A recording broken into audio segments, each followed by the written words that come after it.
Okay, let's see how this measures.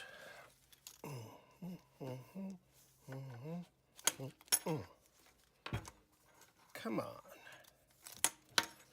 Maybe the other way. Maybe if I do this. No, I gotta... Ah!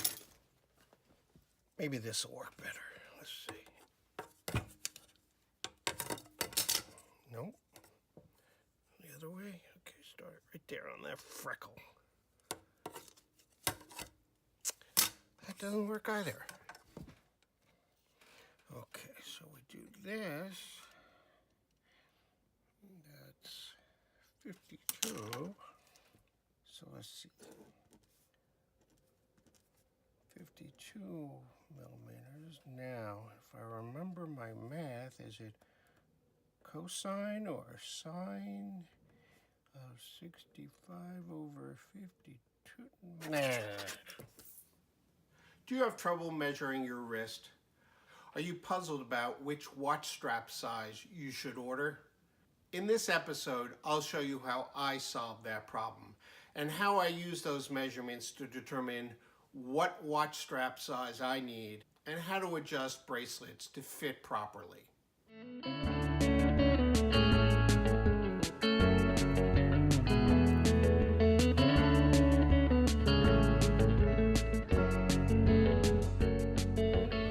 When I started collecting watches and needed to order some straps, I tried to measure my wrist with a tape measure. Turns out it's hard to use on yourself without a helping hand. So I got my wife to help me. But I found that my wrist size was changing during the day due to activity, humidity, temperature. So I wanted to measure it several times during the day at work. But I couldn't do it by myself with a tape measure.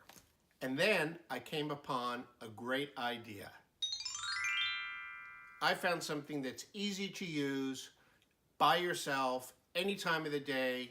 Measure your wrist in under 10 seconds. So what you get is a baby head tape measure. This is what I got. They came in a pack of 5 because they're supposed to be disposable after you use it on an infant. But I keep them. They're also called pediatric measuring tape. So here they are. It's this system where one end loops through this slide with an index on it for either reading the circumference in centimeters or inches. And this really makes it easy because all you need is one hand to tighten it around your wrist.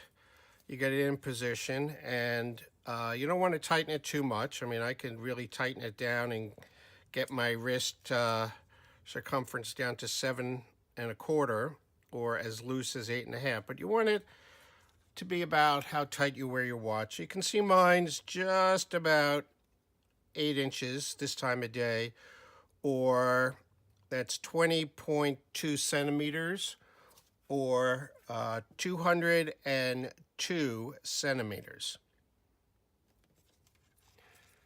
And I found that my wrist will vary throughout the day, anywhere from 7¾ up to a little over 8, depending on how humid it is or even what you've eaten, whether you're a bit bloated. This really makes it easy to measure your wrist multiple times. And you can also use this system, as I'll show you later, for sizing a bracelet. So let's use this diagram to illustrate how to determine what size strap you need. This represents my wrist, which is on any average day 7 7/8 in circumference, which is about 200 millimeters. And you want to measure it in millimeters because most watch sizes or watch strap sizes are specified in millimeters. And so you need something that will go around and connect to the two ends of your watch, and that equals at least 200 millimeters. And of course you want room left over to tuck the tongue into the tongue guards on your strap. Let's use as an example here my Seiko Alpinist, which is on a crown and buckle strap. It's called the Chevron Chevlon, and it's leather. I got the long size of this strap because I need it for my larger wrist. And strap sizes will usually specify the size in millimeters of the buckle end and of the tongue end. And they usually measure from leather end to leather end. Now this isn't going to be exact because the lug holes and the spring bars are inserted into the strap and, a little further down, but it gets you to the ballpark. So this watch happens to be lug to lug 46 millimeters. So I've got a 200 millimeter wrist in circumference, and of that 200 millimeters, the watch is going to take up 46. But the lug holes are a couple of millimeters in, so we're going to say it's going to take up 40 millimeters. So that means I have to cover, with the watch strap, 160 millimeters to go. The buckle side, and I don't have very artistic capabilities, but you get the idea. Here's the buckle. The buckle side is specified as 80 millimeters, and that's from there right to the end of the leather. All right, so 80 millimeters leaves us 80 millimeters on the other side that we have to cover. This, on the version I bought, the tongue side, is 135 millimeters. That's from here, and it will go through the buckle and tuck in with this tongue guard or tongue keeper. So if I use 80 millimeters to get to this end, from here to this end of the leather, that means I have 55 millimeters of overlap.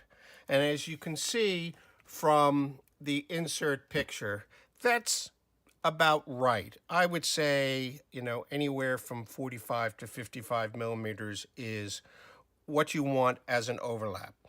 So you can tell that if there's a smaller strap, and I believe the measurements for the smaller strap on this version is, instead of 80, it's 75 millimeters. Whoops.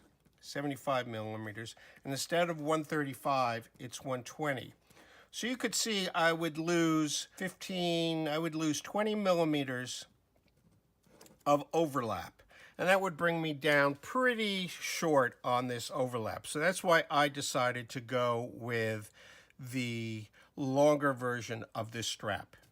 And again, that's not going to be exact because when you put the straps on, first of all, you could see you're connecting higher than your wrist. So that's going to take up a couple of millimeters. And when you loop this tongue end in through the buckle, you can see it bends the strap a little, and that takes up a couple millimeters. But it'll give you an idea of what strap size you need. Now let's look at how to size a bracelet based on your measurements. Now let's use my Zin 104 on this H-link bracelet to illustrate how you determine what adjustments you need to make to your bracelet. Most bracelets have two options for adjusting the size. These micro adjustments, which operate on a spring bar type of mechanism where you can pop that little spring bar out, move the whole assembly into the next hole, and reposition the spring bar. That gives you, as its name implies, a micro adjustment. And you can see that there are 3 different positions on this bracelet. The other option is to add or remove links. And what you want to do is you want to measure from, in this case, screw head to screw head, or it might be a push pin on another type of bracelet. And the distance between those two tells you how much each link takes up. So on this bracelet, Each micro adjustment is about 3¼ millimeters. So between the furthest out and the furthest in, you get 6½ millimeters of adjustment. These links are 10½ millimeters. And what you can do if you want, rather than trial and error, and what I did was use your handy dandy little pediatric tape measure and put it inside the bracelet and try to extend it all the way out so that every part of the tape measure is against the bracelet. And this would represent your wrist against the inside of the bracelet. It's a little hard to do, but you get the pretty close to accurate measure with that. Based on that and your wrist measurement, you can determine whether you can get away just making micro adjustments or whether you want to remove a whole link. And in my case, I did need to reduce the size of this bracelet by a good 10 millimeters. So what I decided to do was take out a link that allowed me to leave the micro adjustment at the widest or longest position here. Then if I ever have to move it in a bit, I can make these micro adjustments and gain another 3¼ millimeters. That's how you do it. It should get you close enough so that you don't have to keep trial and error moving and adding links and moving the micro adjustment. Stay tuned for more videos about additions to my watch collection and other watch collecting techniques that I've adopted in this hobby. Don't forget to subscribe and hit that like button to encourage me to make more content like this. Thanks for watching.